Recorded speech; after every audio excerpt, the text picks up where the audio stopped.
നാം ഇന്ന് മുതൽ ചിന്തിക്കുവാനായിട്ട് താല്പര്യപ്പെടുന്നത് 1 യോഹന്നാന്റെ ലേഖനത്തിൽ നിന്നാണ് നാം ചിന്തിക്കുവാൻ താല്പര്യപ്പെടുന്നത്. 1 യോഹന്നാന്റെ ലേഖനം 2-ാം അധ്യായം അതിന്റെ 12 മുതൽ 17 വരെയുള്ള വാക്യങ്ങൾ അപ്പോസ്തലൻ യോഹന്നാനാൽ എഴുതപ്പെട്ട ലേഖനമാണ്.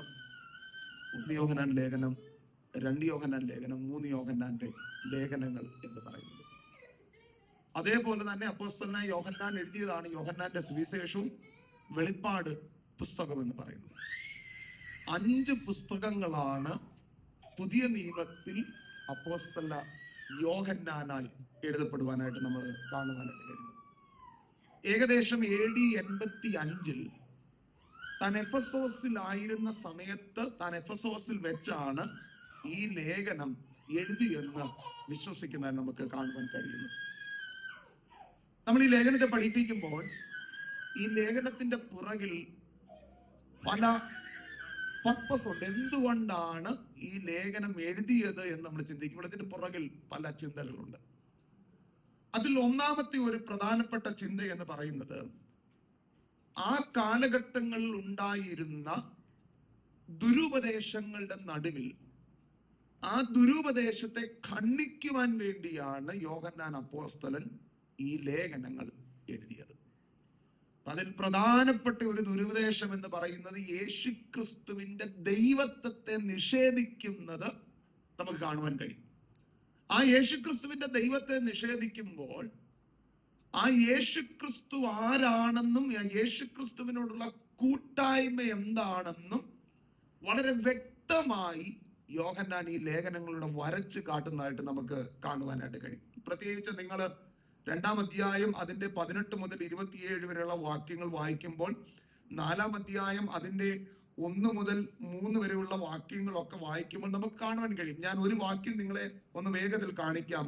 1 യോഹന്നാൻ ലേഖനം 2-ാം അധ്യായം 22-ാം വാക്യത്തിൽ ഇങ്ങനെ പറയുന്നത്, യേശുവിനെ ക്രിസ്തുവല്ല എന്ന് നിഷേധിക്കുന്നവനല്ലാതെ കള്ളൻ ആകുന്നു. അപ്പോൾ ഒന്നാമത്തെ ഒരു ദുരുപദേശം എന്ന് പറയുന്നത് യേശു ആരല്ല, യേശു ക്രിസ്തുവിന്റെ ദൈവത്വത്തെ മുഴുവനായി എന്ത് ചെയ്യുക, നിഷേധിക്കുക. പ്രത്യേകിച്ച് 1-ാം അധ്യായം തുടങ്ങുന്നത് തന്നെ അതിനെതിരെ ഖണ്ഡിച്ചുകൊണ്ടാണ്. അവിടെ നമ്മൾ കാണുന്ന ഒരു പദമുണ്ട്, ആദ്യം മുതൽ ഞങ്ങൾ കേട്ടതും സ്വന്തം കണ്ണുകൊണ്ട് കണ്ടതും ഞങ്ങൾ നോക്കിയതും ഞങ്ങളുടെ കൈ തൊട്ടതുമായ ജീവന്റെ വചനം സംബന്ധിച്ച് എന്ന് പറഞ്ഞ യോഹന്നാൻ തുടങ്ങുന്നത്. അവിടെ തന്നെ നമ്മൾ കാണുന്നത് കർത്താവായ യേശു ദൈവം അല്ല എന്ന് പറയുമ്പോൾ യേശു ഒരു ഭൂതമാണെന്നൊക്കെ പഠിപ്പിക്കുന്ന ഒരു രീതിയിലേക്ക് വരുമ്പോൾ യോഹന്നാൻ അവിടെ പറയുക, ഞങ്ങൾ കണ്ടത് മാത്രമല്ല, ഞങ്ങൾ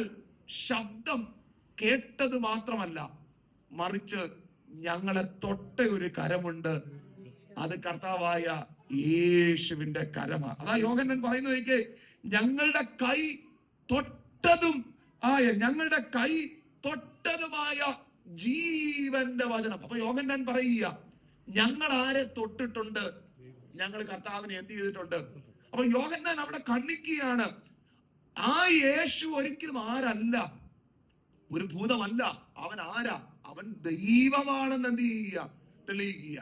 പ്രത്യേകിച്ച് നമ്മൾ ആ പാങ്ങളെ നമുക്ക് മനസ്സിലാകുന്ന രീതിയിൽ പഠിച്ചാൽ ഈ ഭൂതം എന്നൊരു കാഴ്ചപ്പാടൊക്കെ നമുക്ക് പലപ്പോഴും കാണാൻ കഴിയും. ഈ കാഴ്ചപ്പാട് നിങ്ങൾ നോക്കിയാൽ ഒരുപക്ഷെ ഭൂതത്തിന്റെ ശബ്ദം നിങ്ങൾക്ക് കേൾക്കാം, അല്ലെങ്കിൽ അതിനെ കാണാൻ കഴിയും, പക്ഷെ അതിനെ ആർക്കും കൈകൊണ്ട് എന്ത് ചെയ്യാൻ കഴിയത്തില്ല, തൊടാൻ കഴിയത്തില്ല. അങ്ങനെ ഒരു സന്ദർഭത്തിൽ യോഹന്നാൻ പറയുക, യേശു ആരല്ല, ഞങ്ങൾ അവന്റെ ശബ്ദം കേൾക്കുക മാത്രമല്ല, ഞങ്ങൾ അവനെ കാണുക മാത്രമല്ല, ഞങ്ങൾ അവനെ എന്ത് ചെയ്യുന്നതാ, ഞാൻ അതിനെ ഒന്നും കൂടെ ചേർത്ത് പറയും, ഞങ്ങൾ തൊട്ടത് മാത്രമല്ല, ഞങ്ങളെ തൊട്ട ഒരു കരമാണ് കർത്താവായ യേശു എന്ന് പറയുന്നത്. അപ്പോൾ യോഹന്നാൻ താൻ 2-ാം അധ്യായത്തിലും 4-ാം അധ്യായത്തിലും എല്ലാം താൻ ആ ദുരുപദേശത്തെ ഖണ്ഡിച്ചുകൊണ്ട് താൻ ഒരു കാര്യം ഓർപ്പിക്കുകയാണ്, കർത്താവായ യേശു ആരാണ്, ദൈവമാണ് എന്ന് താൻ എന്ത് ചെയ്യുക, അവിടെ ഓർപ്പിക്കുക. രണ്ടാമത്തെ ഒരു പ്രധാനപ്പെട്ട ഒരു കാരണം, എഴുതുവാനുള്ള കാരണം എന്ന് പറഞ്ഞാൽ ഈ ലോകത്തെ കുറിച്ചുള്ള ഒരു വീക്ഷണം ജനത്തിന്റെ ഇടയിൽ വരിക. ആ വീക്ഷണം ഇങ്ങനെയാണ് കാണുന്നത്, ആത്മീക ജീവിതം വേണം, അതോടൊപ്പം തന്നെ അവർ ധാർമ്മിക ജീവിതത്തെയും ആത്മീക ജീവിതത്തെയും രണ്ടായിട്ട് എന്ത് ചെയ്യുക, കാണുക. ആത്മീയ ജീവിതമുണ്ട്, പക്ഷെ മറു സൈഡിൽ എന്തുകൊണ്ട്? അപ്പൊ ധാർമ്മിക ജീവിതം ആത്മീയ ജീവിതമായിട്ട് എന്തില്ല, ബന്ധമില്ല എന്ന് പഠിപ്പിക്കുമ്പോൾ യോഹന്നാൻ പറയുക അങ്ങനല്ല. ആത്മീക ജീവിതം ധാർമ്മിക ജീവിതം തമ്മിൽ എന്തുണ്ട്? ബന്ധമുണ്ട്. ആത്മീകനായവന്റെ ധാർമ്മിക ജീവിതം എന്തായിരിക്കും? അത് രണ്ടും എന്തുണ്ട്? അപ്പൊ യഥാർത്ഥ ക്രിസ്തീയ ജീവിതം എന്ന് പറയുന്നത് ഇത് രണ്ടും കൂടെ എന്ത് ചെയ്യുന്നതാ? ആത്മീകനാണെന്നും പറഞ്ഞ് എങ്ങനെയും ജീവിക്കാൻ എന്തില്ല? വ്യവസ്ഥയില്ല, അധികാരമില്ല. ധാർമ്മികത എങ്ങനെയും പോവുകയും ഞാൻ ആത്മികനാണെന്ന് പുറമേ ജീവിക്കാൻ കഴിയത്തില്ല എന്ന് യോഹന്നാൻ എന്ത് ചെയ്യുക? വളരെ വ്യക്തമായി പഠിപ്പിക്കുക. അപ്പോൾ പറയുക, ഒരു യഥാർത്ഥ ക്രിസ്ത്യാനി എന്ന് പറയുന്നത് അവന്റെ ആത്മീയ ജീവിതം ക്ലിയർ ആണെങ്കിൽ എന്തും ക്ലിയർ ആയിരിക്കും. ധാർമ്മിക ജീവിതം എന്ത് ചെയ്യും? അപ്പൊ ഇത് തമ്മിൽ വേർതിരിച്ചു കാണുന്ന ദുരുപദേശത്തിന്റെ നടുവിൽ യോഹന്നാൻ പറയുക അങ്ങനെ വേർതിരിച്ചു കാണേണ്ടതല്ല, ഇത് രണ്ടും എന്ത് ചെയ്യുക? ചേർന്ന് പോകേണ്ടതാണ് എന്ന് യോഹന്നാൻ എന്ത് ചെയ്യുന്നു?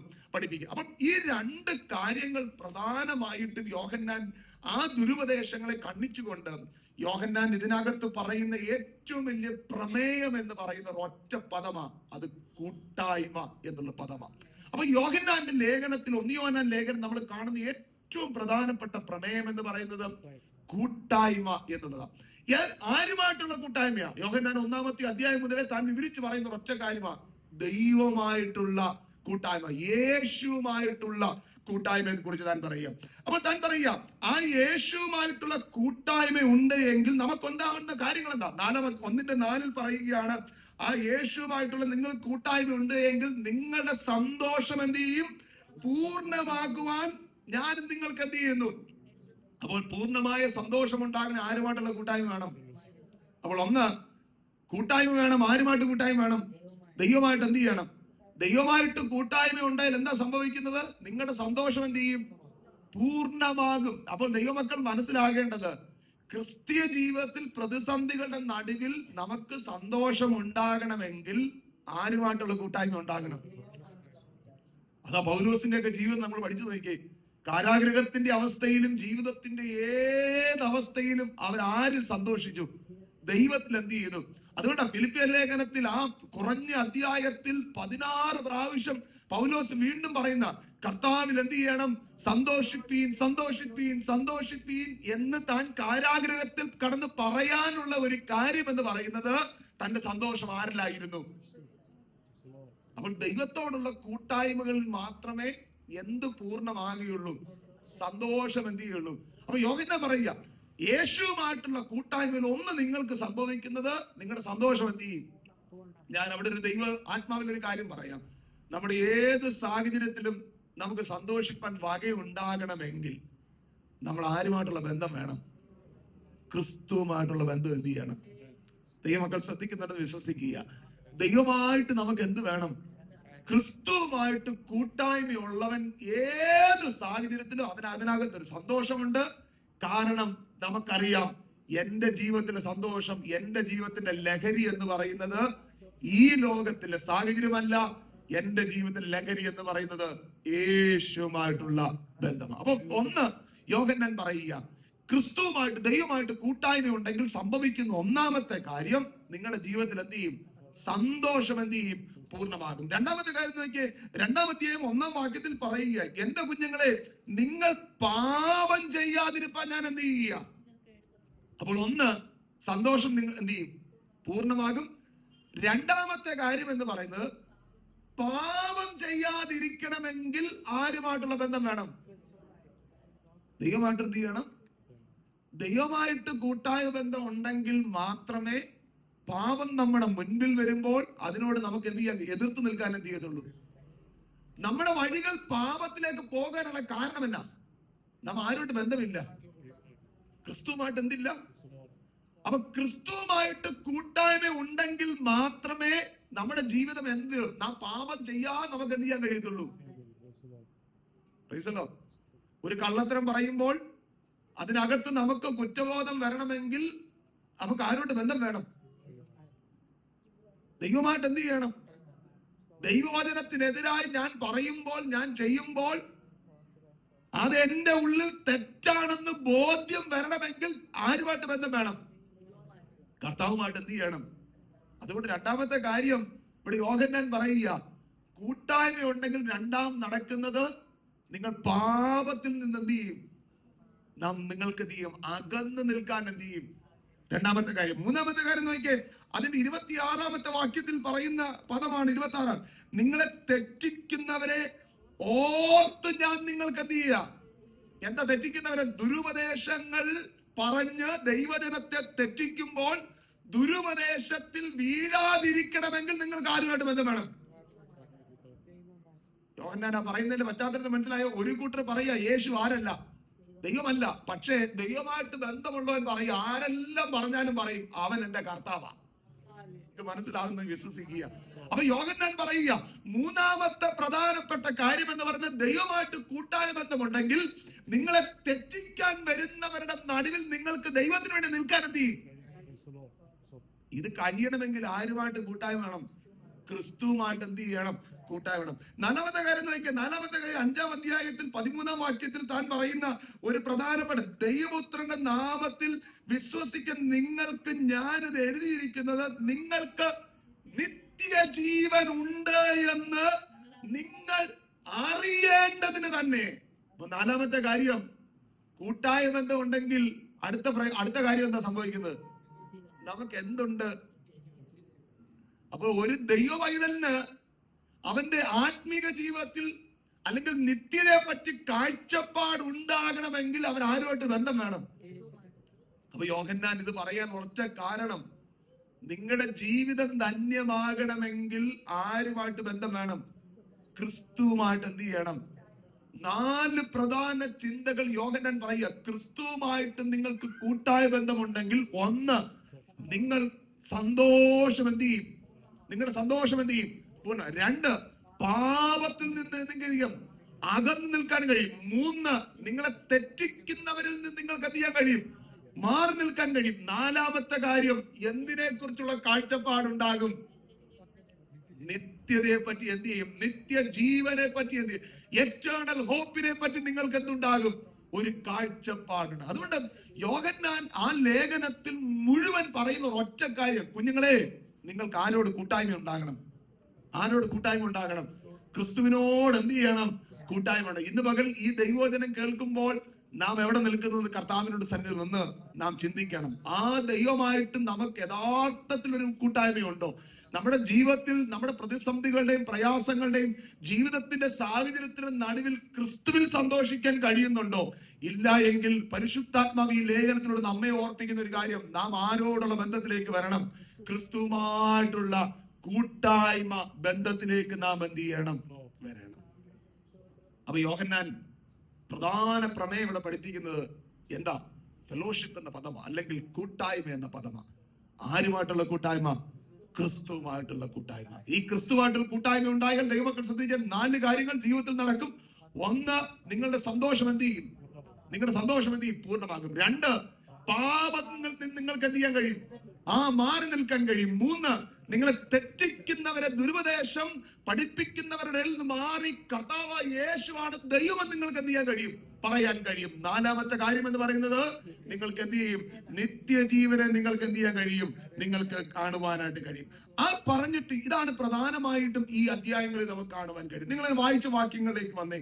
1 യോഹന്നാൻ ലേഖനം 2-ാം അധ്യായത്തിൽ കടന്നു വരുമ്പോൾ ആ ലേഖനങ്ങളെ നമ്മൾ പഠിച്ചു നോക്കുമ്പോൾ പ്രധാനമായും പല ചിന്തകൾ നമുക്ക് ആ ലേഖനത്തിൽ, നമുക്ക് ആ പ്രത്യേകിച്ച് അധ്യായത്തിൽ നമുക്ക് കാണാൻ കഴിയും. 1 മുതൽ 6 വരെയുള്ള വാക്യങ്ങൾ നമ്മൾ വായിക്കുമ്പോൾ അവിടെ നമുക്ക് കാണുവാൻ കഴിയുന്നത് കോൾ ടു ഒബീഡിയൻസ്, അനുസരണത്തിലേക്കുള്ളൊരു വിളിയാണ്. 2-ാമത്തെ അധ്യായത്തിന്റെ 1 മുതൽ 6 വരെയുള്ള വാക്യങ്ങളിൽ നമ്മളെ എന്തിനു വിളിക്കുക? അനുസരണത്തിലേക്ക് എത്തിക്കുക. എന്നിട്ട് ലേഖനം പറയുക, യേശു നടന്നതുപോലെ നാമും എന്ത് ചെയ്യണം? ആ അനുസരണത്തിൽ എന്ത് ചെയ്യണം? ഞാൻ മറ്റൊരു വാക്യത്തിൽ പറഞ്ഞാൽ യേശു ക്രിസ്തുവിന്റെ അനുസരണത്തെ കുറിച്ച് ഇങ്ങനെ പറഞ്ഞത്, ക്രൂശിലെ മരണത്തോളം അനുസരണമുള്ളവനായി ആര് മാറി? യേശു എന്ത് ചെയ്തു? മാറി. എന്നതുപോലെ ദൈവമക്കളുടെ ജീവിതത്തിൽ വരേണ്ടത്, നാം യേശു അനുസരിച്ച് നടന്നതുപോലെ നാം എന്ത് ചെയ്യണം? അതുകൊണ്ടുണ്ടോ ആ വാക്യം ഇങ്ങനെ, എന്റെ കുഞ്ഞുങ്ങളെ, നിങ്ങൾ പാപം ചെയ്യാതിരിപ്പാൻ ഞാൻ നിങ്ങൾക്ക് എന്ത് ചെയ്യുന്നു?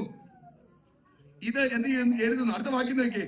ഒരുത്തൻ പാപം ചെയ്തുവെങ്കിലോ നീതിമാനായ യേശു ക്രിസ്തു എന്ന കാര്യസ്ഥൻ നമുക്ക് പിതാവിന്റെ അടുക്കൽ എന്ത് ചെയ്ത് ഉണ്ട്. അപ്പോൾ 1 മുതൽ 6 വരെയുള്ള വാക്യങ്ങളിൽ യോഹന്നാൻ നമ്മളെ പഠിപ്പിക്കുക, നാം നടക്കണം അനുസരണത്തിൽ. എന്ത് ചെയ്യണം? എങ്ങനെ അനുസരണത്തിൽ നടക്കണം?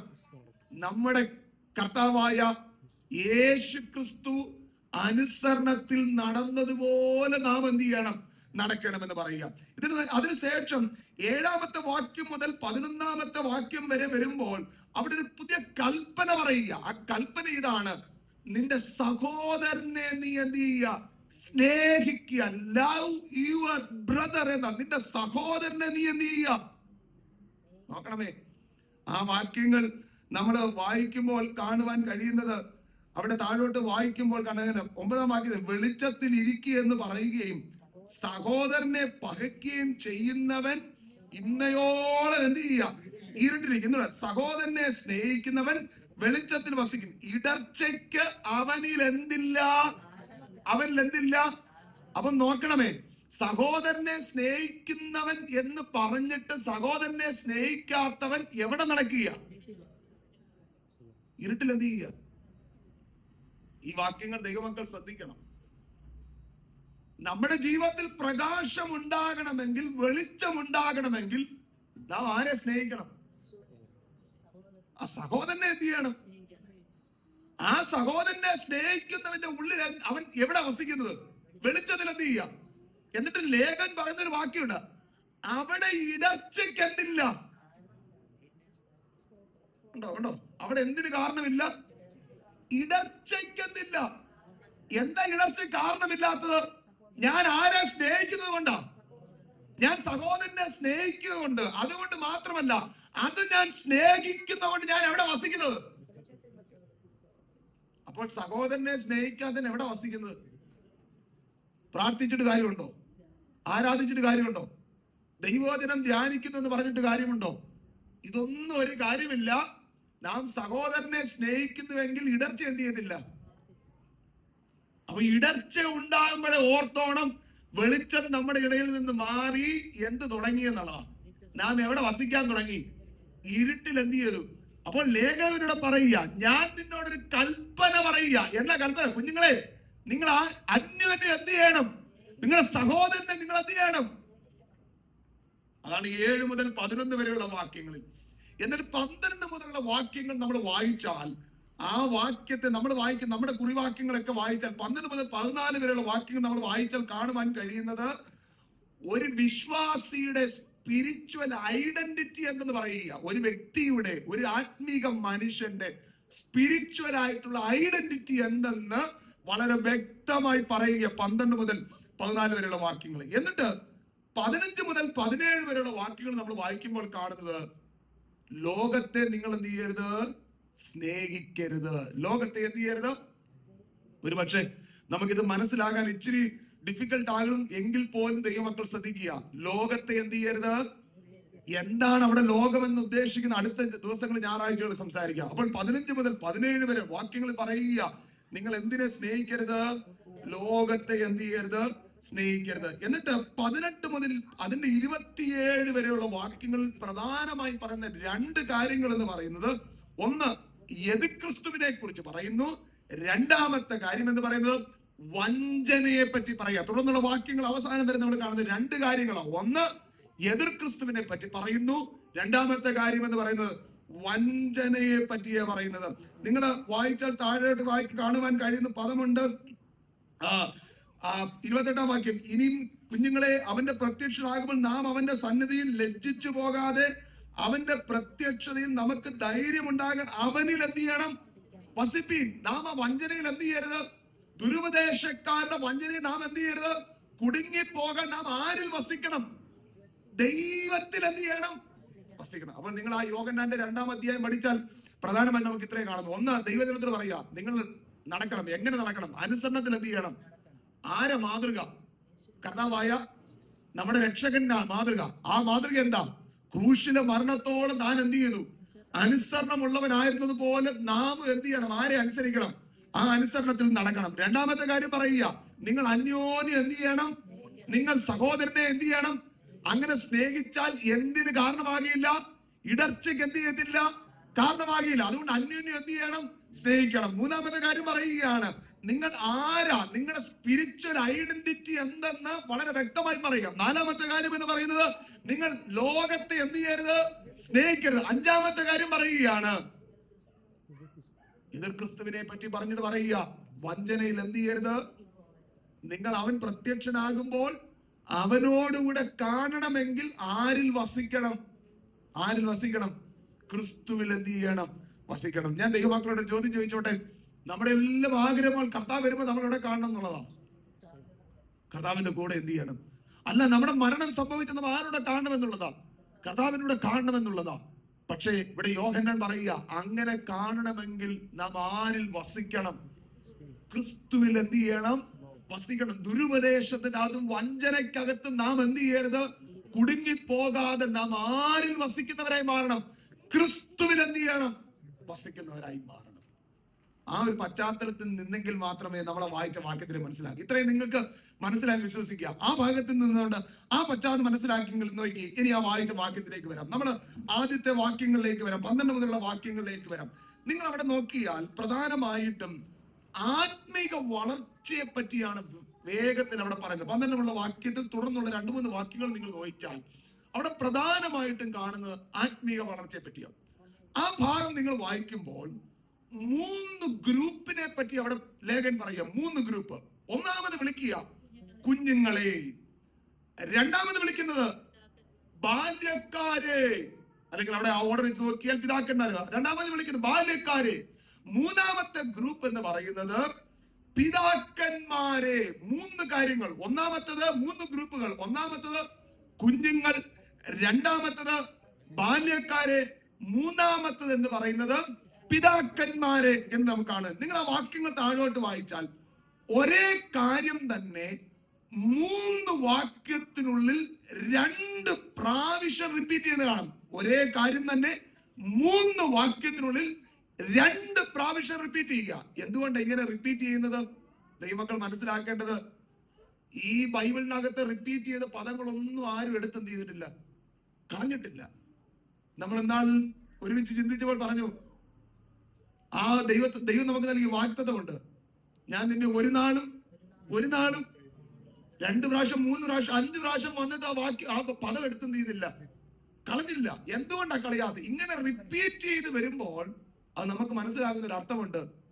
ഇത് ഏറ്റവും പ്രധാനപ്പെട്ടതാണ്. ഇത് ഏറ്റവും എന്താ, ആ പ്രധാനപ്പെട്ടത് ആയതുകൊണ്ട് അതെന്ത് ചെയ്യാത്, കളയാതിരുന്നത്. അപ്പോൾ അവിടെ നമ്മൾ കാണുന്നത് 3 ഗ്രൂപ്പിനെ പറ്റി പറഞ്ഞിട്ട് പറയുക, അവരുടെ പ്രോസസ് ഓഫ് ഗ്രോയിങ് എന്ന് പറഞ്ഞാൽ അവരുടെ വളർച്ചയുടെ ഒരു പ്രോസസ്സിനെ പറ്റി എന്ത് ചെയ്യുക ഇവിടെ പറയുക. ആ നോക്കിയേ, 3 കൂട്ടരാന്ന് നോക്കിയേ. അല്ലെങ്കിൽ ഞാൻ അതിന് ഇങ്ങനെ പറഞ്ഞാൽ ആത്മീക വളർച്ചയുടെ തലങ്ങളെ പറ്റി യോഹന്നാൻ എന്ത് ചെയ്യുക അവിടെ വിവരിച്ച് പറയുക. നാം ആ ഭാഗത്തിൽ വായിച്ചാൽ എല്ലാ സഭകളിലും ഇങ്ങനെ 3 കൂട്ടർ എന്ത് ചെയ്യുക, ഈ 3 കാറ്റഗറിയുള്ള ആൾക്കാര് എല്ലാ സഭകളിലും നമുക്ക് എന്ത് ചെയ്യാൻ പറ്റും, കാണാൻ കഴിയും. ഒന്നാമെന്ന് നോക്കിയേ, ഒന്നാമത്തെ കാര്യം പറയുക കുഞ്ഞുങ്ങളെ. ആരെ ഈ കുഞ്ഞുങ്ങൾ? നമ്മൾ ഉദ്ദേശിക്കുന്നത് നമ്മുടെ ഫ്രണ്ടിൽ ഇരിക്കുന്ന കുഞ്ഞുങ്ങളെ അല്ല അവിടെ പറഞ്ഞിരിക്കുന്നത്. കുഞ്ഞുങ്ങൾ എന്ന് പറഞ്ഞാൽ അവിടെ വളരെ വ്യക്തമായി പറയുന്ന പദങ്ങൾ നോക്കിയ, കുഞ്ഞുങ്ങളെ, നിങ്ങൾ അവന്റെ നാമം നിമിത്തം പാപങ്ങൾ മോചിച്ചിരിക്കാൻ ഞാൻ നിങ്ങൾക്ക് എന്ത് ചെയ്യുക. അപ്പോൾ ആരെ ഈ കുഞ്ഞുങ്ങൾ എന്ന് പറയുന്നത്? അവർക്ക് ദൈവത്തെ അറിയാം. ദൈവത്തെ പറ്റിയുള്ള മറ്റു കാര്യങ്ങളെ പറ്റി ചെറിയായ ഒരു ബോധ്യം അവർക്ക് ഉണ്ട്. അവരെയാണ് ആരെന്ന് വിളിക്കുന്നത്? കുഞ്ഞുങ്ങളെ എന്ന് പറഞ്ഞു. എന്ന് പറഞ്ഞാൽ യേശു രക്ഷിക്കുന്നവരാണെന്നും യേശു വിടുവിക്കുന്നവരാണെന്നും യേശു ക്രിസ്തുവിന്റെ കാൽവരി ക്രൂശിന്റെ മരണത്താലാണ് എനിക്ക് എന്ത് ചെയ്തത്, എന്റെ പാപം ക്ഷമിച്ചു തന്നത് എന്നൊക്കെയുള്ള ബോധ്യം അവർക്ക് എന്ത് ചെയ്യുന്നുണ്ട്. അവരെ വിളിക്കുക ആരെന്ന് പറയുന്നത്? കുഞ്ഞുങ്ങളെ എന്ന് പറഞ്ഞു. രണ്ടാമത്തെ കൂട്ടർ നോക്കിയേ, ബാല്യക്കാർ. ആരെ ബാല്യക്കാർ? ബാല്യക്കാരെന്ന് പറയുമ്പോൾ അവിടെ നമ്മൾ കാണുന്നത്, ബാല്യക്കാരെ, നിങ്ങൾ ദുഷ്ടനെ ജയിച്ചിരിക്കാൻ നിങ്ങൾക്ക് എന്ത് ചെയ്യുന്നത്? എന്താ ഈ ബാല്യക്കാരെന്ന് പറഞ്ഞാൽ ഉപദേശങ്ങളൊക്കെ നന്നായി എന്ത് ചെയ്യാം, അറിയാം. അവരാ ഉപദേശത്തിൽ എന്ത് ചെയ്യുന്നവരാ, നിൽക്കുന്നവരാ. അവരെ പറയുക നിങ്ങൾ ആരാ, നിങ്ങൾ ബാല്യക്കാരാ. മൂന്നാമത്തെ ഗ്രൂപ്പ് നോക്കിയേ, മൂന്നാമത്തെ ഗ്രൂപ്പ് എന്ന് പറയുക പിതാക്കന്മാർ. ആരെ പിതാക്കന്മാർ? അവരെ കുറിച്ച് ഇങ്ങനെ പറഞ്ഞിരിക്കും, വായിക്കുന്നേ, ആദ്യം മുതലുള്ളവനെ നിങ്ങൾ അറിഞ്ഞിരിക്കിയാൽ നിങ്ങൾക്ക് എന്ത് ചെയ്യാം. എന്താ ഇവരുടെ പ്രത്യേകത അറിയാമോ? ഇവർക്ക് ഒരു കാര്യം ഉറപ്പാ, ദൈവം ആരാണെന്ന് അവർക്കറിയാം, ദൈവത്തിന്റെ സ്വഭാവം എന്തെന്ന് അവർക്കറിയാം, ദൈവത്തിന്റെ സത്ത് എന്താണെന്ന് അവർക്കറിയാം, ദൈവത്തിന്റെ പരിജ്ഞാനം എന്തെന്ന് അവർക്കറിയാം. ഇതൊക്കെ അറിഞ്ഞ് അവർ ദൈവസന്നിധി സ്ട്രോങ് ആയിട്ട് നിൽക്കുന്നവരെ വിളിക്കുന്ന പേരാ ആരെന്ന് പറയുന്നത്. അപ്പൊ നിങ്ങൾ നോക്കിക്കേ, ഇങ്ങനെയുള്ള 3 കൂട്ടർ എല്ലാ സഭയ്ക്കകത്തും. ഒന്ന്, കർത്താവിനെ കുറിച്ചുള്ള ചെറിയൊരു അവബോധം എന്ന് പറഞ്ഞാൽ യേശു എന്റെ ആരാ? രക്ഷകൻ, എനിക്ക് വിടുതൽ നൽകുന്ന ദൈവം. ഈ ഒരു ബോധ്യമുള്ളവരെ സഭയ്ക്കകത്ത് ഉണ്ട്. രണ്ടാമത്തെ ഒരു കൂട്ടം നോക്കിയാൽ ഉപദേശത്തിൽ എന്ത് ചെയ്യുക? ആ ഉപദേശം കേൾക്കുമ്പോൾ അവർ ഭയങ്കര സ്ട്രോങ് ആ, അതിനകത്ത് നിൽക്കാൻ അവർക്ക് എന്താ ഏറ്റവും ശ്രേഷ്ഠമായി ഇഷ്ടമുള്ള ആഗ്രഹം. അവരെ വിളിക്കുന്ന പേരായിരുന്നു പറയുന്നത് ബാലിക്കർ. എന്നാൽ മൂന്നാമത്തെ കൂട്ടം നോക്കിയേ, അവർ ദൈവം ആരാണ്, ദൈവത്തിന്റെ സ്വഭാവം, ദൈവത്തിന്റെ സത്ത് എന്താണെന്നൊക്കെ അറിഞ്ഞുകൊണ്ട് അവർ ആർക്ക് വേണ്ടി നിൽക്കുക? വിശുദ്ധിയോടെ ആർക്ക് വേണ്ടി നിൽക്കുക? ഈ 3 കൂട്ടർ എല്ലാ സഭകളിലും, ഒന്നും കൂടെ ചേർത്ത് പറഞ്ഞ രക്ഷിക്കപ്പെട്ട എല്ലാ സഭകളിലും കൂട്ടത്തിൽ ഏതുണ്ട്. പക്ഷെ ഇന്ന് നമ്മൾ പ്രസംഗം കേൾക്കുമ്പോൾ ഒരു കാര്യം തീരുമാനിക്കണം, നമ്മൾ ഇതിനകത്ത് ഏത് കൂട്ടത്തിലാണ് നമ്മൾ എന്ത് ചെയ്യണം. എന്തുകൊണ്ട് മൂന്നാമത്തെ കൂട്ടത്തിലേക്ക് എത്താൻ എനിക്ക് തോന്നുന്നില്ല നമുക്ക് ആർക്കെങ്കിലും കഴിഞ്ഞിട്ടുണ്ടെന്ന്. എനിക്കാകാനായിട്ട് എന്ത് ചെയ്തിട്ടില്ല, കഴിഞ്ഞിട്ടില്ല. പക്ഷേ നമ്മുടെ ഇന്നത്തെ ഏറ്റവും വലിയ പ്രയാസം നാം മനസ്സിലാക്കേണ്ട, ഈ ആദ്യത്തെ ഏത് 2 കൂട്ടത്തിലാണ് നാം എന്ത് ചെയ്യണം. കർത്താവിനെ കുറിച്ച് ചെറിയൊരു ബോധ്യം മാത്രമേ ഉള്ളൂ, അതോ നാം ഉപദേശത്തിൽ നിൽക്കുന്നവരാണോ എന്ന് നാം എന്ത് ചെയ്യണം. അപ്പോൾ ഇവിടെ ലേഖൻ പറയുകയാണ്, ഇങ്ങനെ 3 കൂട്ടർ നമുക്ക് എന്ത് ചെയ്യാൻ പറ്റും. ഞാൻ പിതാക്കന്മാർ ഇല്ലെന്നല്ല പറയുന്നത്, വളരെ വിരളമായിട്ട് എന്ത് ചെയ്യത്തുള്ളൂ. ആത്മീയമായി ആ അവസ്ഥയിലേക്ക് എത്തിയവരെ നമുക്ക് എന്ത് ചെയ്യാം, സഭകളിൽ എന്ത് ചെയ്യാൻ പറ്റത്തുള്ളൂ, കാണാനായിട്ട് കഴിയുകയുള്ളൂ. കാരണം ദൈവത്തിന്റെ സത്ത് എന്തെന്ന് അറിഞ്ഞവർ, ദൈവത്തിന്റെ മഹത്വം എന്തെന്ന് ദൈവത്തിന്റെ സ്വഭാവം എന്ന് പറഞ്ഞവർ, അതിനെയൊക്കെ അറിഞ്ഞ ആ വിശുദ്ധിയിൽ ജീവനോടെ നിൽക്കുന്ന പ്രിയപ്പെട്ടവർ ഒരിക്കലും ഇങ്ങനെ വന്ന് എന്ത് ചെയ്തില്ല. അവർ നിൽക്കുന്നത് എങ്ങനാ? ആ കർത്താവിനോട് വിശുദ്ധിയോട് അവർ ദൈവത്തിന് വേണ്ടി എന്ത് ചെയ്യുക, നിൽക്കുക. അവരുടെ സ്വഭാവം അങ്ങനെ ആയിരിക്കും, അവരുടെ ജീവിത ഗുണം അങ്ങനെ ആയിരിക്കും. അപ്രകാരം ആരെന്ന് പറയുന്നത് പിതാക്കന്മാർ എന്ന് പറയും. നിങ്ങൾ നോക്കിക്കേ, ഇങ്ങനെ 3 തരത്തിലുള്ള ഗ്രൂപ്പുകൾ എല്ലാ സഭയ്ക്കകത്തും നിന്നുണ്ട്. അവരോട് ലേഖൻ പറയുക, ഞാൻ നിങ്ങൾക്ക് വേണ്ടി എന്ത് ചെയ്യുക, എഴുതുക. പിന്നെ നിങ്ങൾ എന്നെ ശ്രദ്ധിച്ചേ, നമ്മളെല്ലാവരും മാതാപിതാക്കളാ. നമ്മുടെ കുഞ്ഞ് ജനിച്ചു കഴിഞ്ഞപ്പോൾ ആ കുഞ്ഞിന്റെ ഓരോ സമയത്ത് ഓരോ വളർച്ച ഉണ്ടാകണം. നമ്മളെല്ലാവരും എന്ത് ചെയ്യാറുണ്ട്, ഇല്ലേ? ഏകദേശം ഇത്ര സമയം കഴിയുമ്പോൾ കുഞ്ഞ് കമന്ന് വീഴുമെന്നും, അതിന് കഴിഞ്ഞ് കുറച്ച് കഴിയുമ്പോൾ കുഞ്ഞ് പയ്യെ എഴുന്നേറ്റിരിക്കുമെന്നും, കുഞ്ഞ് പഴകി നടക്കുമെന്നും നമുക്ക് വളരെ വ്യക്തമായി എന്ത് ചെയ്യാം. എന്ന് നിങ്ങൾ ശ്രദ്ധിച്ചു നോക്കണമേ. അങ്ങനെ ഒരു കാര്യം നടക്കുന്നില്ല എങ്കിൽ നിങ്ങളുടെ വേദന എന്താ? എന്ത് തീയായിരിക്കും ഒരു മാതാവിന്റെ പിതാവിന്റെ? ആ ഒരവസ്ഥയിൽ നിന്നുകൊണ്ട് നിങ്ങളും ചെന്ന് ചോദിക്കും, നാം രക്ഷിക്കപ്പെട്ട് വന്നപ്പോൾ ദൈവത്തിന്റെ ആഗ്രഹം എന്തായിരുന്നു? നാം വർഷങ്ങൾ കഴിയുന്നതോറും നാം എന്ത് ചെയ്യണം, വളർച്ച എന്ത് ചെയ്യണം, ആത്മീക തലങ്ങളിൽ നാം എന്ത് ചെയ്യണം, മുന്നേറണം, നാം വളർച്ച പ്രാപിക്കണം. ആ കർത്താവ് ആഗ്രഹിക്കുന്ന ഒരു വളർച്ചയിലേക്ക് നമുക്കെത്താൻ കഴിയുന്നില്ല എങ്കിൽ നമ്മെ പറ്റിയുള്ള ദൈവത്തിന്റെ ഭാരം എന്തായിരിക്കും? ഹലോ, ദൈവമക്കൾ മനസ്സിലാവുന്നുണ്ടോ ഞാൻ ഈ പറഞ്ഞു വരുന്നത്? ഒരു സഹോദരൻ പറയാമോ, നിങ്ങൾ മനസ്സിലാവുന്നുണ്ടോ? നിങ്ങളൊരു മാതാവായിട്ട് പിതാവായിട്ട് നിന്ന് ചോദിച്ചാൽ, നിങ്ങളുടെ മകനോ മകളോ അതിന് തക്കതായ വളർച്ച കിട്ടുന്നില്ല എങ്കിൽ നാം എന്തുമാത്രം നീറും, നാം ചെയ്യാതെ മുഴുവൻ എന്ത് ചെയ്യും? അപ്പം നമ്മെ ഓർത്ത് കർത്താവ് ഭാരപ്പെടുന്ന ആലോചിച്ച് ചോദിക്കും. രക്ഷിക്കപ്പെട്ട് വർഷങ്ങളായി, പക്ഷെ വളരേണ്ട വളർച്ച നമ്മൾ എന്ത് ചെയ്യുന്നില്ല, ആത്മീയപരമായി നാം എന്ത് ചെയ്യുന്നില്ല. അപ്പം വളരാതിരിക്കുമ്പോൾ ദൈവത്തിന് നമ്മളെ കുറിച്ച് എന്ത് ഭാരം ഉണ്ടാകും? ഹലോ, ദൈവം മനസ്സിലാകുന്നുണ്ടോ? ദൈവമക്കളെ, നമ്മെ കുറിച്ച് ദൈവത്തിന് എന്ത് ബേർഡൻ ഉണ്ടാകും? ആ ബേർഡൻ എഴുതിയ ലേഖനോട് എന്ത് പറയാ? ഇങ്ങനെയുള്ള 3 കാറ്റഗറിയുള്ള ആൾക്കാർ അവിടെ കണ്ടിരിക്കും.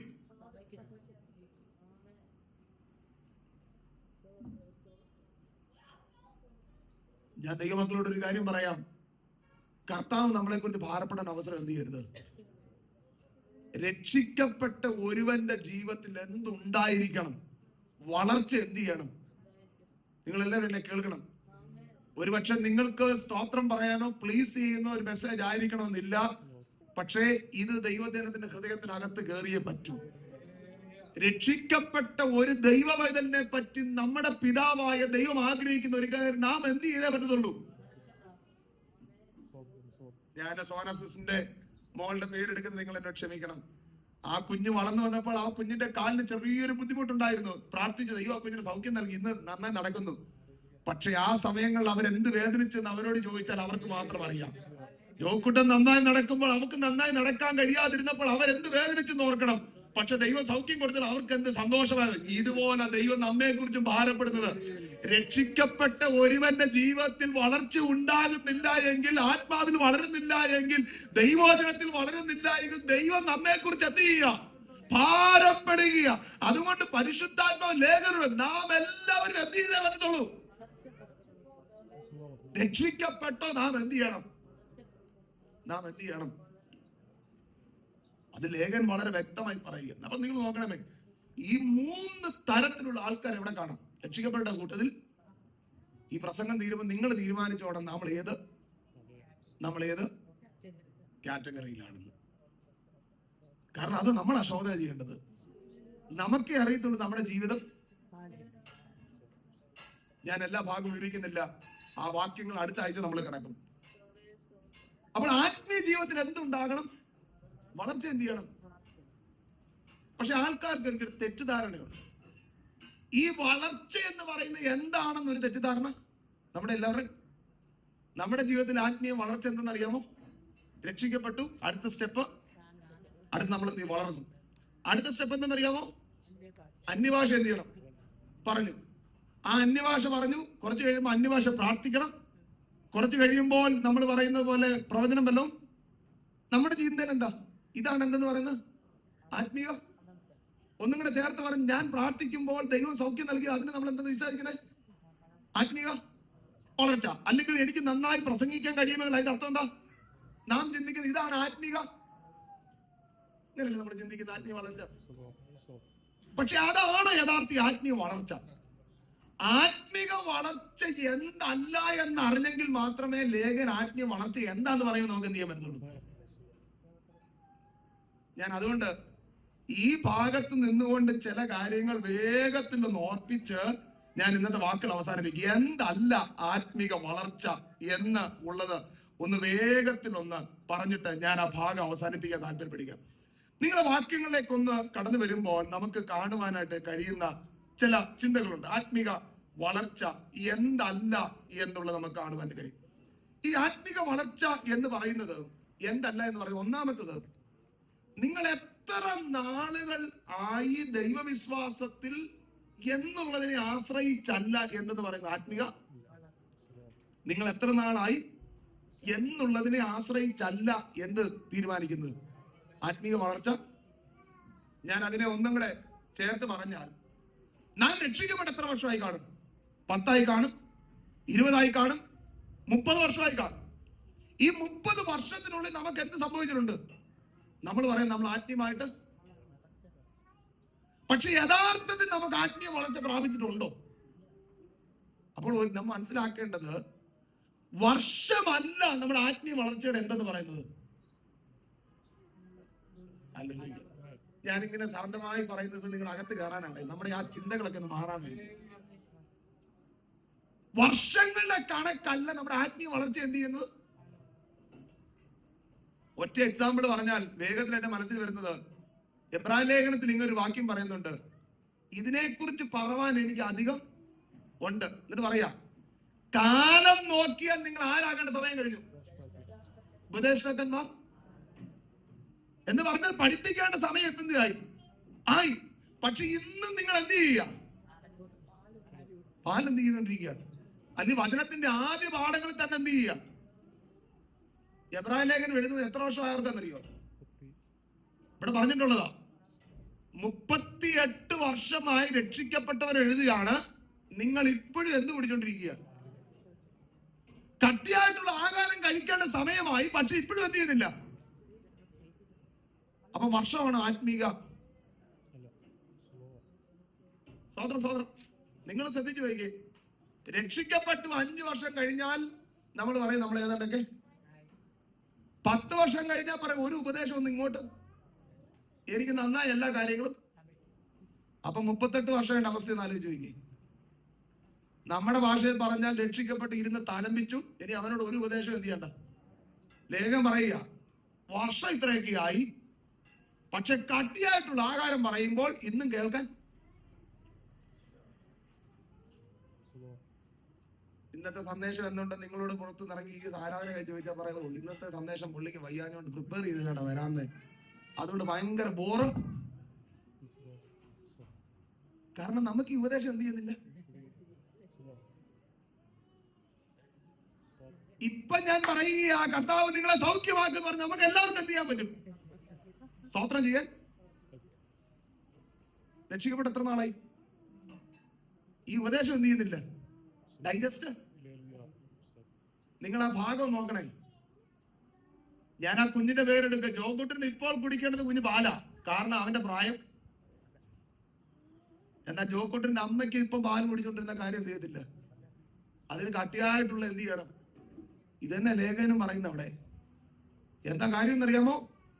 ലേഖൻ പറയുക കാലം നോക്കിയാൽ നിങ്ങൾ ആരാകേണ്ട സമയം കഴിഞ്ഞു. നിങ്ങൾ പഠിപ്പിക്കേണ്ട, പക്ഷെ ഇപ്പോഴും എന്ത് ചെയ്യുക? അപ്പൊ ദൈവമക്കൾ മനസ്സിലാക്കേണ്ട, ആത്മീക വളർച്ച ഒരിക്കലും വർഷങ്ങളുടെ അടിസ്ഥാനത്തിലല്ല എന്ത് ചെയ്യുന്നത്. 20 ആയാലും 30 ആയാലും 40 ആയാലും ഒരു വളർച്ച എന്ത് ചെയ്യത്തില്ല. മറ്റൊരു ഭാഗത്ത് എന്നെ വേഗത്തിൽ എന്റെ മനസ്സിൽ വന്നത്, ഈ കൊരിന്ത്യയിലെ വിശ്വാസികൾക്ക് അപ്പോസ്തലനായ പൗലോസ് ലേഖനം എഴുതുന്നു. 1 കൊരിന്ത്യർ ലേഖനം 3-ാം അധ്യായത്തിന്റെ 1-ാം വാക്യത്തിൽ ഇങ്ങനൊരു പദമുണ്ട് കേട്ടോ, 3-ന്റെ 1. ആ വാക്യം ഇങ്ങനെ പറയുന്നത്, എന്നാൽ സഹോദരന്മാരെ നിങ്ങളോട് എനിക്ക് അനാത്മികന്മാരോട് എന്ന പോലെ അല്ല, ആത്മികന്മാരോട് എന്ന പോലെ അല്ല, ജഡീകന്മാരോട് എന്ന പോലെ, ക്രിസ്തുവിൽ ശിശുക്കളായവരോട് എന്ന പോലെ അത്ര എന്ത് ചെയ്യുന്നത്. നിങ്ങൾ ശ്രദ്ധിച്ചേ, എത്ര വർഷം ആയവരോട് എഴുതുന്ന അറിയോ? രക്ഷിക്കപ്പെട്ട് 20 വർഷം കഴിഞ്ഞവരോട് എഴുതുക. ഞാൻ നിങ്ങളോട് സംസാരിക്കുന്ന ആത്മികന്മാരോട് സംസാരിക്കുന്ന പോലെ അല്ല. ഞാൻ നിങ്ങളോട് സംസാരിക്കുന്ന എങ്ങനാ? ജഡീകന്മാരോട്. കാരണം എന്നാ? ക്രിസ്തുവിൽ നിങ്ങൾ ആരാ? അപ്പൊ 20 വർഷം കഴിഞ്ഞ് ആത്മീയ വളർച്ച പ്രാപിച്ചോ? ഹലോ, ആത്മീയ വളർച്ച പ്രാപിച്ചോ? ഈ ജനത്തെ കുറിച്ച് 1-ാം അധ്യായത്തിൽ പറയുന്നത് എന്താണെന്നറിയാമോ? 1, ദൈവവചനത്തിൽ നന്നായി അറിവുള്ളവരാര്. 2, കൃപാവരത്തിന് ഒന്നിനും എന്തില്ല. 3-ാമത്തത് പ്രശ്നങ്ങളെ ദൈവപരിജ്ഞാനത്തിൽ എന്ത് ചെയ്യാൻ കഴിയുന്നവരാ. 4, കർത്താവിന്റെ പ്രത്യക്ഷതയ്ക്ക് വേണ്ടി എന്ത് ചെയ്യുന്നവരാ. ഈ കാത്തിരിക്കുന്നവരെ കുറിച്ച് ഞാൻ നിങ്ങളോട് ഇത്രയും വർഷമായിട്ട് ആത്മീയരോട് സംസാരിക്കുന്നതല്ല ഞാൻ എന്ത് ചെയ്യുന്നത്. ഞാൻ പിന്നെ സംസാരിക്കുന്ന ആരോട് സംസാരിക്കുന്ന? കാരണം നിങ്ങൾ ക്രിസ്തുവിൽ ഇപ്പോഴും ആരാ. അപ്പൊ ദൈവമക്കൾ മനസ്സിലാക്കേണ്ടത്, രക്ഷിക്കപ്പെട്ട് വർഷം മുൻപോട്ട് പോകുമ്പോൾ എന്തുണ്ടാകത്തില്ല. ആത്മിക, ആ രക്ഷിക്കപ്പെട്ട് മുൻപോട്ട് പോകുന്ന വർഷമല്ല ആത്മീയ വളർച്ച എന്ന് പറയുന്നത്. ലേഖനം വളരെ വ്യക്തമായി പറയുക. അപ്പൊ ഒന്ന് ശ്രദ്ധിക്കേണ്ടത്, ആത്മീക വളർച്ച എന്ന് പറയുന്ന വർഷത്തെ എന്ത് ചെയ്തിട്ടല്ല. 2-ാമത്തെ കാര്യം എന്ന് പറയുന്നത്, ആത്മീക വളർച്ച എന്ന് പറയുന്നത് ജ്ഞാനത്തെ അടിസ്ഥാനപ്പെടുത്തിയല്ല. ആത്മീയ വളർച്ച എന്ന് പറയുന്നത് എന്തിനെ അടിസ്ഥാനപ്പെടുത്തിയല്ല. എന്നെ അങ്ങനെ പറയാൻ കാരണം, ഇപ്പോൾ എനിക്കറിയാം ദൈവമക്കളോട് ചോദിച്ചാൽ ആ ദൈവവചനത്തെ കുറിച്ച് നിശ്ചയമായി ദൈവമക്കൾക്ക് നല്ലൊരു ജ്ഞാനം ഉണ്ട്. എന്നെ പോലെ അല്ലെങ്കിൽ ഞാൻ പ്രസംഗിക്കുന്നതിനെക്കാളും നന്നായി പ്രസംഗിക്കാൻ എന്ത് ചെയ്യും നമുക്ക് എല്ലാവർക്കും എന്ത് ചെയ്യാം. അപ്പൊ അറിവല്ല എന്നെന്ന് പറയുന്നത് ആത്മീക. 110-ാം സങ്കീർത്തനം കാണാതെ പറയാൻ എനിക്ക് അറിയാം. നമ്മുടെ വിചാരം നമ്മൾ ആത്മീയമായിട്ട് എന്ത് ചെയ്തു. ബൈബിൾ ദൈവവചനം പ്രാർത്ഥിക്കുമ്പോൾ ദൈവവചനത്തെ കോട്ട് ചെയ്ത് പ്രാർത്ഥിക്കാൻ എനിക്ക് എന്ത് ചെയ്യാം അറിയാം. നമ്മുടെ വിചാരം എന്നാ, ഞാൻ ആരായി. കാരണം ഈ അറിവെല്ലാം എനിക്കെന്തുണ്ട്. പക്ഷെ മനസ്സിലാക്കേണ്ട, ദൈവവചനത്തെ കുറിച്ചുള്ള അറിവല്ല നമ്മെ ആരാക്കുന്ന ആത്മീയ വളർച്ചയിലേക്ക് എന്ത് ചെയ്യുന്നത്. 3-ാമത്തെ കാര്യം എന്ന് പറഞ്ഞ, ആത്മിക വളർച്ച എന്ന് പറയുന്ന സഭയുടെ ഒരു ആക്റ്റീവ് മെമ്പർ ആയതുകൊണ്ട് എന്താകത്തില്ല, ഒരു ലീഡർ ആയതുകൊണ്ട് എന്താകത്തില്ല. ഒന്നും കൂടെ ചേർത്ത് പറഞ്ഞ, ഒരു പാസ്റ്റർ ആയാൽ പോലും എന്ത് ചെയ്യത്തില്ല. നമ്മൾ ചിന്തിക്കുന്നത്, ഞാൻ സഭയുടെ എല്ലാ കാര്യം ചെയ്തുകൊണ്ട് ഞാൻ ആരാ, എനിക്ക് ആത്മീക. ഞാൻ ചിന്തിക്കുന്നത്, ഞാൻ ഇങ്ങനെയൊക്കെ പ്രസംഗിക്കുന്നതുകൊണ്ട് ഞാൻ ആരാ? ആത്മീക വളർച്ച. അല്ലെങ്കിൽ ഞാൻ ഒരു ലീഡർ ആയപ്പോൾ, ദൈവസഭയെ അല്ലെങ്കിൽ കൊണ്ടുപോകാൻ കഴിയുന്ന ലീഡർ ആയപ്പോൾ ഞാൻ ആരാ എന്നാ. പക്ഷെ ദൈവവചനം പക്ഷെ ഇതൊന്നും നമ്മെ ആരാക്കിയല്ല, ആത്മീകമായി എന്ത് ചെയ്യുകയല്ല, വളർച്ചയിലേക്ക് എന്ത് ചെയ്യുകയില്ല. 3 കാര്യങ്ങൾ പറഞ്ഞു. 1, നമ്മുടെ വർഷം നമ്മളെ എന്തിലേക്ക് എത്തിക്കുകയില്ല. 2, ജ്ഞാനം നമ്മെ എന്തിലേക്ക് എത്തിക്കുകയില്ല. 3, നമ്മുടെ എത്ര ആക്റ്റീവ് ആയാലും എത്ര ലീഡർ ആയാലും നമ്മൾ എന്തിലേക്ക് എത്തുന്നില്ല, ആത്മീയ വളർച്ചയിലെത്തിക്കും. 4-മത്തെ ഒരു കാര്യം പറഞ്ഞ് ഞാൻ ആ ഭാഗം വിടാം. 4-മത്തെ ഒരു കാര്യം എന്ന് പറഞ്ഞാൽ, നമ്മുടെ ടെമ്പറലായ സക്സസ് ഒരിക്കലും നമ്മുടെ ആത്മീയ വളർച്ചയിലേക്ക് എന്ത് ചെയ്യുന്നില്ല. എന്താ ഈ ടെമ്പറലായ സക്സസ്? നിങ്ങൾ ശ്രദ്ധിച്ചേ. ഞാൻ പ്രാർത്ഥിച്ചു, കർത്താവ് സൗഖ്യം നൽകി. നമ്മുടെ വിചാരം നമ്മൾ ആരായണ്ട, ഞാൻ ആത്മീയ വളർച്ച പ്രാപിച്ചുകൊണ്ട് ദൈവം എനിക്ക് എന്ത് ചെയ്ത്. ഇങ്ങനെയുള്ള ചിന്തകളുണ്ടോ? ഞാൻ പ്രാർത്ഥിച്ചപ്പോൾ ദൈവം സൗഖ്യം തന്നത് എന്തുകൊണ്ടാ? ഞാൻ ആത്മീയമായിട്ട് വളർന്നത് കൊണ്ട് എന്റെ പ്രാർത്ഥന ദൈവം എന്ത് ചെയ്ത. ഇത് എന്തല്ല ആത്മീകമായ, പിന്നെന്താ ആത്മീക വളർച്ച? യോഹന്നാനോട് പറയുന്ന വാക്കുകളെ ഞാൻ അടുത്ത ആഴ്ച വിവരിക്കുമ്പോൾ പക്ഷെ ഒറ്റ വാക്കിൽ അവസാനിപ്പിക്കാം. പിന്നെന്താ ആത്മീക വളർച്ച എന്നറിയാമോ? ആത്മീക വളർച്ച എന്ന് പറയുന്നത് നമ്മുടെ സ്വഭാവത്തിൽ ദൈവത്തിന്റെ സ്വഭാവം വരുന്നത് ആത്മീക വളർച്ച എന്ന് പറയുന്നത്. ദൈവമക്കൾക്ക് മനസ്സിലാകുന്നുണ്ടോ? നമ്മുടെ സ്വഭാവത്തിൽ ക്രിസ്തുവിന്റെ സ്വഭാവം വരുന്നതാണ് യഥാർത്ഥ ആത്മീക വളർച്ച എന്ന് പറയുന്നത്. പക്ഷെ പലപ്പോഴും നമ്മൾ ചിന്തിച്ചിരിക്കുന്നത്, നമ്മൾ ആക്റ്റീവ് ആകുമ്പോൾ നമ്മൾ ആരായി മാറുകയാണ്. പ്രസംഗിക്കുമ്പോൾ ഒരു സ്തോത്രം ഉറക്കെ പറയുമ്പോൾ നമ്മൾ എന്തുകൊണ്ടാണ് ചിന്തിക്കുന്നത്, എനിക്ക് ആത്മീക വളർച്ച. സ്തോത്രം പറയാത്തവരല്ല ആരാ? ആത്മീയ വളർച്ച എന്ത് ചെയ്യാത്തവരാ? പ്രാപിക്കാത്തവരാ. നമ്മുടെ ചിന്ത എന്താ? ഞാൻ പ്രാർത്ഥിക്കുമ്പോൾ വിടുതൽ കിട്ടുമ്പോ എന്റെ ചിന്ത എന്താ? ഞാൻ ആരായി മാറിയതുകൊണ്ടാ. പക്ഷെ യോഹന്നാൻ പറയാ, ഇതല്ല ആത്മീക വളർച്ച എന്ന് പറയുന്നത്. ആത്മീക വളർച്ച എന്തെന്നറിയാമോ? നിന്റെ സ്വഭാവത്തിനകത്ത് ക്രിസ്തുവിന്റെ സ്വഭാവം ഉണ്ടാകുന്നതാ. അതാണ് യഥാർത്ഥ ആത്മീക വളർച്ച എന്ന് പറയുന്നത്. ഹല്ലേലൂയ. അങ്ങനെയെങ്കിൽ ദൈവമക്കൾ ശ്രദ്ധിച്ച്, 20 വർഷമായാലും 30 വർഷമായാലും സ്വഭാവത്തിനകത്ത് മാറ്റം ഉണ്ടാകുന്നില്ല എങ്കിൽ എന്തായിട്ടില്ല. ഹല്ലേലൂയ. ഞാനതിനെ ഇങ്ങനെ പറയാം, വേദപുസ്തകം വായിച്ചനുസരിച്ചിട്ട് എനിക്കും എന്റെ കുടുംബത്തിന്, എന്റെ സഭയ്ക്ക്, എന്റെ കൂട്ടുപ്രവർത്തകനും ബോധ്യമാകണം എന്റെ സ്വഭാവത്തിന് എന്ത് വന്നിട്ടുണ്ട്. അത് ആത്മീയ വളർച്ച. അത് ആത്മീയ വളർച്ച. നിന്റെ കൂട്ടു സഹോദരൻ നിന്നെ കുറിച്ച് ബോധ്യം വരണം, ഇതിൽ എന്ത് വന്നിട്ടുണ്ട്, മാറ്റം എന്ത് ചെയ്തിട്ടുണ്ട്. നിന്റെ സഹോദരൻ നിന്നെ കുറിച്ച് ബോധ്യം വരണം, നിനക്ക് എന്ത് സംഭവിച്ചിട്ടുണ്ട്. ഇതാ ദൈവമക്കളെ ആത്മീയ വളർച്ച. കേട്ടോ, ഇതാ ആത്മീക വളർച്ച. അതുകൊണ്ട് യോഹന്നാൻ പറഞ്ഞ, കുഞ്ഞുങ്ങളെ, ബാല്യക്കാരെ, പിതാക്കന്മാരെ, നിങ്ങളുടെ ജീവിതത്തിൽ എന്തുണ്ടാകണം? ഈ ആത്മീക വളർച്ച എന്ത് ചെയ്യണം? വളരെ വിഷമത്തോടെ ഞാൻ ദൈവജനത്തിൽ പറയാം, സ്നാനപ്പെട്ട് എന്ന് പറഞ്ഞത് ആത്മീയ വളർച്ച അല്ല. കേട്ടോ, നീ അന്യഭാഷ മാറി മാറി പറയുന്ന ആത്മീയ വളർച്ച അല്ല.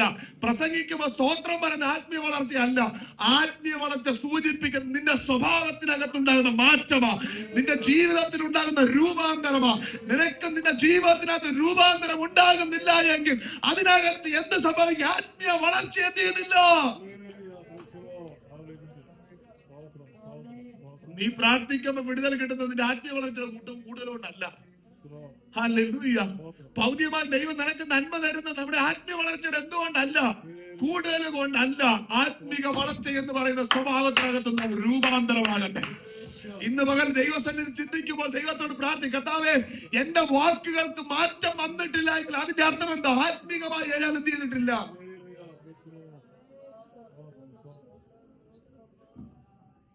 ഭൗതികമായി കിട്ടുന്ന അനുഗ്രഹവും ആത്മീക വളർച്ചയും തമ്മിൽ ഒരു ബന്ധവും ഞാൻ തറപ്പിച്ച് പറയാം.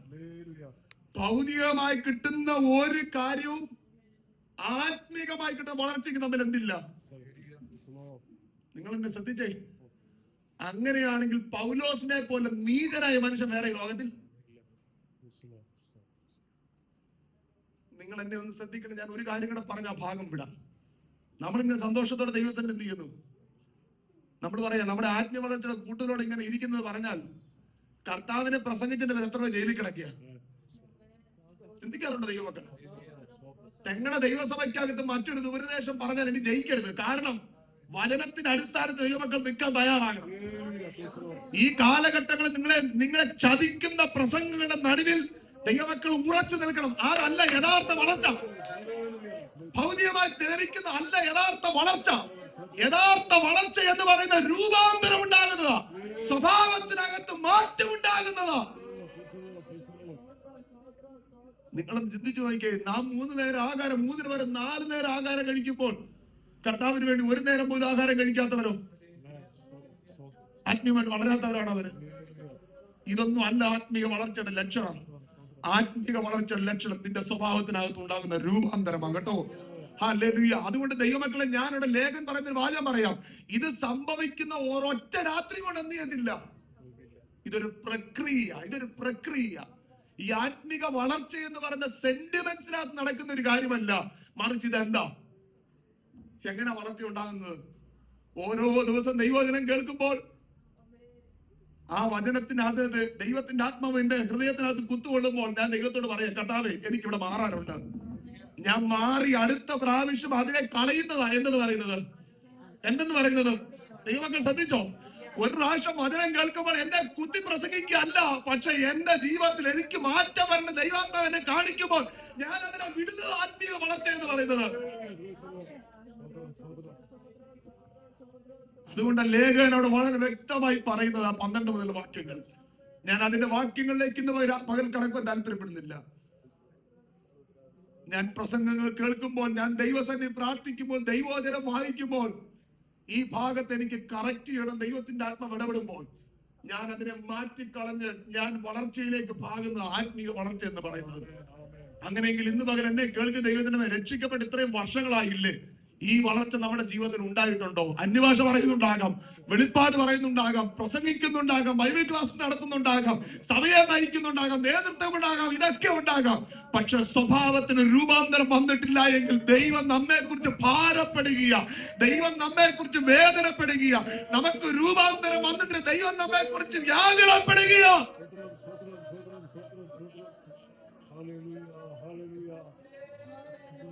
അതുകൊണ്ട് ഇന്ന് പകൽ നിങ്ങൾക്ക് നിങ്ങളെ തന്നെ ശോധന ചെയ്യാൻ കഴിയുമോ? എന്നെ ഓർത്ത് എന്റെ ദൈവം ഭാരപ്പെടുകയാണോ എന്നുള്ളത്.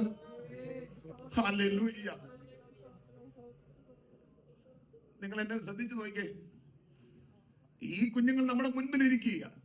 ഇവരിപ്പോഴും ചെറിയ കുസൃതിയെ കാണിക്കുക. അവരുടെ പ്രായം അതാ. 10-14 വയസ്സ് കഴിയുമ്പോൾ ഈ കുഞ്ഞുങ്ങൾ ഇതുപോലെ ചെയ്താൽ നമുക്ക് എന്ത് വേദന ഉണ്ടാകുന്നേ? ദൈവമക്കൾക്ക് മനസ്സിലാവുന്നുണ്ടോ? ഇതേ അവസ്ഥ ദൈവമായിട്ടുള്ള ബന്ധത്തിൽ ഒന്ന് കണക്ട് ചെയ്തേ. വചനം കേൾക്കുക, പ്രാർത്ഥിക്കുക, ആരാധിക്കുക, വചനം പഠിക്കുക, പക്ഷെ വിടേണ്ടതിന് ഒന്നും എന്ത് ചെയ്യുന്നില്ല. കർത്താവ് നമ്മളെ കുറിച്ച് എന്ത് ഭാരപ്പെടും. അതുകൊണ്ട് ലേഖനയുടെ 3 കാറ്റഗറി വിളിച്ചിട്ട് പറയുക, നിങ്ങൾ ആത്മീയമായി നിങ്ങൾക്ക് എന്തുണ്ടാകണം. രക്ഷിക്കപ്പെട്ടിട്ട് ഇന്നും ഈഗോ വിടാൻ കഴിയുന്നില്ല, ഇന്നും സ്വാർത്ഥത വിടാൻ കഴിയുന്നില്ല. എവിടെ വളർച്ച ഉണ്ടായത്? രക്ഷിക്കപ്പെട്ടിട്ട് ഇന്നും 10 കൂട്ടി പറയാൻ കഴിയാൻ കഴിയുന്നില്ല. എന്നാ സ്വാർത്ഥത എവിടെ നമുക്ക് ക്രിസ്തീയ വളർച്ച ഉണ്ടായത്? രക്ഷിക്കപ്പെട്ട് ഇന്നും കള്ളത്തരം പറയാൻ നിർത്താൻ കഴിഞ്ഞിട്ടില്ല. നമുക്ക് എവിടെ ആത്മീയ വളർച്ച ഉണ്ടായത്? ദൈവമക്കൾ ഇന്ന് മക്കൾ ചിന്തിക്കണം, ദൈവസന്നിധി കരയണം, ദൈവസന്നിധി നിലവിളിക്കണം, കർത്താവിനോട് പറയണം, കർത്താവ്, ആ ഒരു സ്വഭാവം എന്റെ ജീവിതത്തിലുണ്ടെങ്കിൽ എന്നെ ഒന്ന് രൂപാന്തരപ്പെടുത്തണം, ആ ആത്മീയ വളർച്ചയിലേക്ക് എന്നെ നയിക്കണമേ എന്ന്.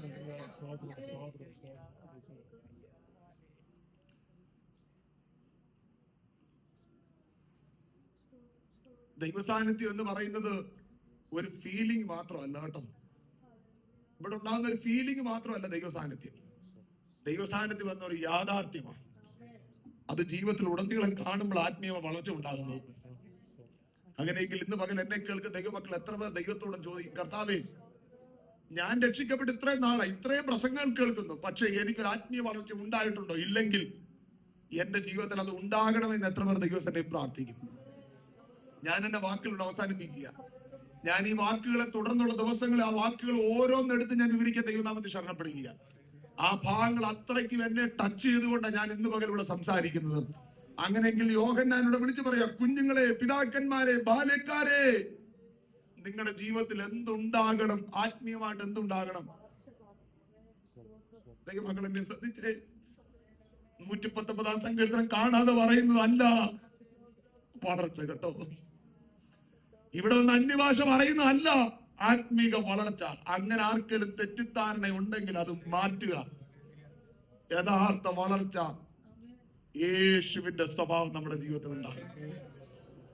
എനിക്ക് വായിത്തോന്ന് പറയാനല്ല, അതല്ല ആത്മീയ വളർച്ച കേട്ടോ. എനിക്ക് പറയാനുള്ള ഞാൻ പറയുന്നതല്ല ആത്മീക വളർച്ച. ഞാൻ പറയുന്ന എല്ലാരും കേൾക്കണമെന്ന് പറയുന്നതല്ല ആത്മീക വളർച്ച. ആത്മീക വളർച്ച ഈ സ്വഭാവത്തിന് ഉടനീളം എന്തുണ്ടാകുന്നതാണ്. അങ്ങനെ ഒരു സ്വഭാവം നമ്മുടെ ജീവിതത്തിൽ ഇല്ല എങ്കിൽ ആരായിട്ടില്ല. അത് പാസ്റ്റർ ആണെങ്കിലും ശരി, പാസ്റ്റർ മുകളിലുള്ളവരാണെങ്കിലും ശരി, വിശ്വാസികളാണെങ്കിലും ശരി, നാം എന്ത് സംഭവിച്ചിട്ടില്ല. അതുകൊണ്ട് ഇന്ന് പകൽ കർത്താവിന്റെ ആത്മാവ് നമ്മോട് പറയാനുള്ള ഒറ്റ കാര്യം, നമ്മുടെ ജീവിതത്തിൽ എന്തുണ്ടാകണം? ക്രിസ്തുവിന്റെ സ്വഭാവം നമ്മുടെ ജീവിതത്തിൽ എന്ത് ചെയ്യണം? ദൈവം അനുസരിച്ച് അടുത്ത ആഴ്ചകളൊക്കെ ഞാൻ ഈ ഭാഗത്തോട് ചിന്തിക്കും. ഇന്ന് പകൽ ദൈവത്തോടെ ചോദിക്കുക, കർത്താവേ, അങ്ങനെ വളർച്ച എന്റെ ജീവിതത്തിൽ ഉണ്ടായിട്ടുണ്ടോ? ഒരു നിമിഷം കണ്ണുകൾ ദൈവത്തിൽ അടച്ച് ഒരു നിമിഷം നമുക്ക് പ്രാർത്ഥിക്കാം. ആത്മീക വളർച്ച എന്തല്ല എന്ന് നമ്മൾ കേട്ടു. ആത്മീക വളർച്ചയുടെ ഒരു എന്താണെന്നൊരു ഉള്ളടക്കം മാത്രം നാം ഇന്ന് പകൽ ചിന്തിക്കുവാനിടയായിരുന്നു. കർത്താവിനോട് പ്രാർത്ഥിച്ചു, കർത്താവേ, രക്ഷിക്കപ്പെട്ട് ഇത്രയും വർഷങ്ങളായി, കർത്താവിനെ അറിഞ്ഞിട്ട് ഇത്രയും നാളുകളായി, എന്നാൽ എന്റെ ജീവിതത്തിൽ ആത്മീയ വളർച്ചയിലേക്ക് എനിക്ക് എത്തിച്ചേരാൻ കഴിഞ്ഞിട്ടില്ല. ആ വളർച്ചയിലേക്ക് എന്നെ നയിക്കണമേ. സ്വഭാവത്തിന് വേണ്ട രൂപാന്തരം നൽകണമേ. കീടങ്ങളെല്ലാം ഒന്ന് മാറുവാൻ ദൈവത്തിന്റെ ആത്മാവ് ഇടയാക്കണമെന്ന് ദൈവത്തോടൊന്ന് പ്രാർത്ഥിച്ചു.